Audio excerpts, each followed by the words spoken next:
Bandiraɓe musidɓe tedduɓe heeɗiɓe renda gurdam lalloɓe nder page men titonde tv mi salmini on onon kala e kuuɓal mbiɗen ñaago genoɗa waɗanta on moƴƴere waɗanami moƴƴere waɗana kala juɗɗoɗo Allah jokko en ɗam moƴƴere mi weltinimo no feewi no feewi no feewi no feewi no feewi ɗum noon mi yii kadi aussi partage uji ɗi abonné ji ɗi fa tabarakallah machallah ɗum noon ko weltare nde tawno neɗɗo ma sodanani connexion a sodanani portable so tawi aussi ene rewi ɗo gueɗe ma ne waɗa partagé ɗum ko yidde tigui rigui ɗum noon yo Allah jokku yidde nde hande noon garɗen koye actualité en natat seeɗa ɗo banggue dawrugol woni politique saabu ɗum mo wi yana mar wiya politique alay saago hay sinno so tawi kamɓe ɓe mbiyata koɓe mbaɗani politique so tawi ɓe jalti eɓe joofo ɓe keewi joofade ko politicien ji ɗi surtout aussi joɗiɓe e jappere ɓe en jii yana mar joɗiji fof so tawi ɓe jaltitta ko yidde andinde yimɓe ɓe kamɓe koye gonga ɓe goni te kadi ɓe keedi ko côté population o kono noon heewiɗo neɗɗo waɗɗoto e waade tawa ne ñoha leydi sa waɗɗima e waade aɗa ñoha leydi noon firti wonde ka yejjiri ɗon ɗo mbaɗɗiɗa ɗo ha mbawɗa tigui rigui tongtade towɗa ɗo ko leydi ndi baɗɗotoɗo e waade noon ene ñoha leydi on ko majjuɗo ene heewi haaloɓe ene mbiya wonde ɓeeɗo so tawi ɓe gaccama e nder société o ɓe bonnat société o taw kamɓe e ɓena bonna société o yimɓe ɓe ganda sabu ɗum hay hakkille goto jaɓano wonde waɓene kilifa en waɓene simo en ene mbaɗa hono ɗeɗo gueɗe ene mbaɗa hono oɗo jublan ene naata e wona certaine affaire uji ɗi gandanɗa hoorema sen belama mbiyen ko nawtiroji leydi caggal nawrata ɗum yeeso sabu ɗum fenade e joɗade tigui rigui ha joni e dow fenade diwani wonde an a liggaki ambassade a jokkodirani e ambassadeur wiide wonde aɗa waɗa business ngam ƴewande yimɓe passeport uji diplomatique walla ƴewande yimɓe visa ji kala biiɗo simon walla kala biiɗo on mo gandanɗa kañum woni kilifa hakkille ma arata koye rap walla hakkille ma arata koye activiste ɓe gandanɗa hoorema ko saliɓe ɓoggi logge tigui rigui ha joni e daaɗe ɓiɓɓe leydi ndi kono so wonti wonde ko ɓe mbiyatanoɓe ko kañumen cafrata so duttima ko kañumen deɗɗata hol cellowo il faut qu'on se dit la vérité il faut mbasen funtodirde e nder koye men en jeehi ha ɓerɗe kewɗe koko ñawi e nder leydi ndi ɓe jahata haɓe cikka wonde ɓen wiyeteɓe ko kañumen goni moƴƴuɓe ɓe ɓen wiyeteɓe ko kañumen goni fewɓe ɓe e nder ɗum ko kañumen ɓuuri ñawde bof e wiyeteɓe hande ko kañumen goni ɗo hen mbaɗani hay batte gollani hay batte so tawi noon neɗɗo o sa wiyama aɗa ñaama e laalo garre wano wuro salo kono salo tawede tigui rigui aɗa ñaama hen neɗɗo wawa wiyede wiyataki neɗɗo wawa wiide wonde haalataki kono ƴeew renade telle sorte que ko yimɓeɓe jofirtoma ko mbasa yirude ko ɗum kono hande kilifa e oɗon mo ganduɗa woni simon cat kam eɗeni noddama haali haala mum kañum laaɓi hen ceer ne o nani wonde omo yiile nde ko konko nawi hoore makko ɓeɗo hande est ce que ɓe mbawi haalde e nder leydi ndi ko yimɓeɓe ne nana est ce que ɓe ene mbawi haalde e nder leydi ndi ko yimɓeɓe ne nana sabu ɗum koɓe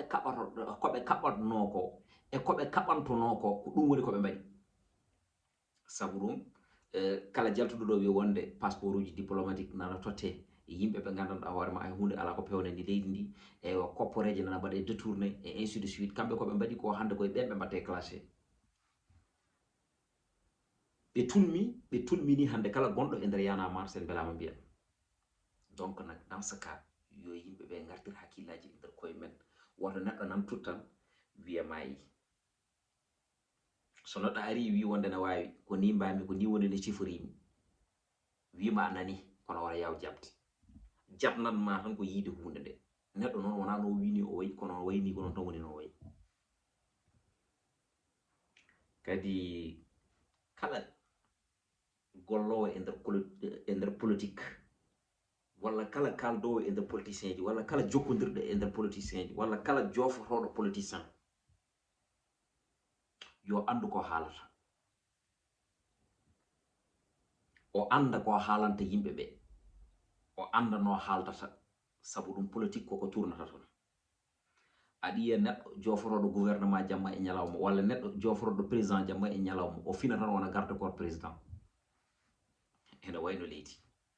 min hunde nde ko hunde hawde yimɓe ɓe gandanɗa hoore ma ɓeeɗo hay sinno so tawi a findinama pecce jamma a wiyama wonde kaari watti wadde défendre kaari mbiyata ko ɗum ɗon wawata wonde ha aduna o firto pina ñalawma goto tan jiya wonde kala biɗo kaari yitere mum wojji o taƴa leggal dande ma walla ita hirgueji tuuma o fawe ma ɗum tagi noon to ɓe ɓaari ɗo woni ɗo tiiɗani sabu ɗum wona e maɓɓe wulloɓe gullirta tan ko ha mbawa heɓde hunde mbaɗa e poosiji mumen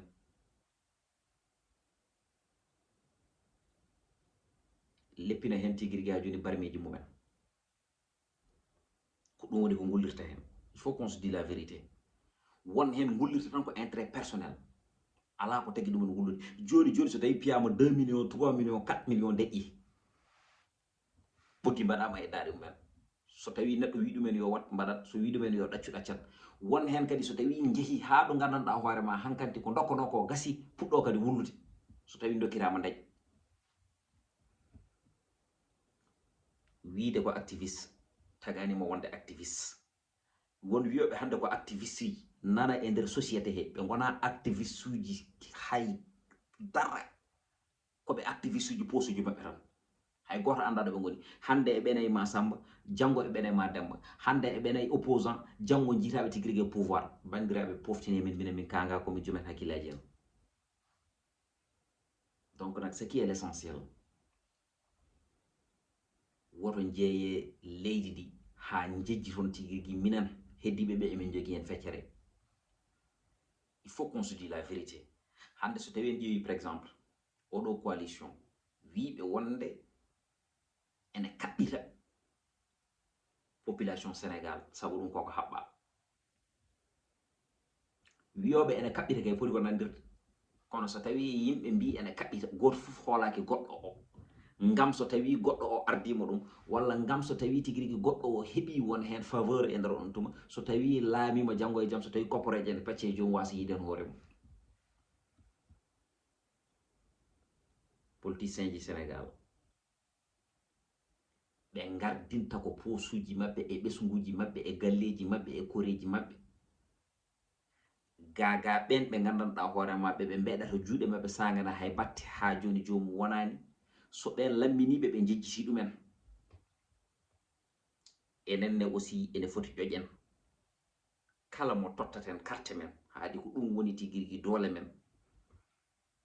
ƴeewen ƴewtinoɗen so tawi wonde komo jiɗɗen o so tawi wonde ko baɗɗanowo en o so tawi wonde ko guittowo en e caɗele o c'est très important ɗum ɗo tan foti findinde yimɓe won wulloɓe jamma e ñalawma président li gouvernement ni président ndi gouvernement ni taw ko kamɓe ɓuuri ñawde bof ko feñaji mehi ala hen fof gollowo so tawi noon a gollata jiiɗa dognude oto joɗɗo so tawi a gollata jiiɗa wadde appartement joɗɗo so tawi a ha joni gollata jiiɗa ɓornade wutte joɗɗo so tawi a gollata jiiɗa ɓornade paɗe joɗɗe so tawi a jama gollata jiiɗa darnude hen hirade ma jiiɗa dañde hen debbo joɗɗo jiiɗa dañde ko gurduɗa ɓesgu mum so ɓooyi seeɗa tan wattinto hen ko fende walla battinɗa waɗede corrompe neɗɗo noon so tawi aɗa findina alay saago gaɗoɗa finde kono a wawa wiide aɗa findina on mo pindinta o adama finde wawa gase wonde hande noon neɗɗo fotat findinede wiyede findina faut qu'on se dit la vérité donc donc vraiment welani ha welani ɓeɗo wullannoɓe e yanamar jeeyaɗe e jagge ɗe gandanɗa hoorema hande ko parnorɗe gonɗo e nder leydi ndi ɗon ɗo ɓe jaltiri wadde faux visa ji wadde faux tigirigi passeport diplomatique ji ene jahane punta yimɓe ngam ɓeɗo guitta passeport aji mumen walla guitta tigirigi aji joni e visa ji mumen e sa fami ene tottira ɗumen yimɓe ngam 2 millions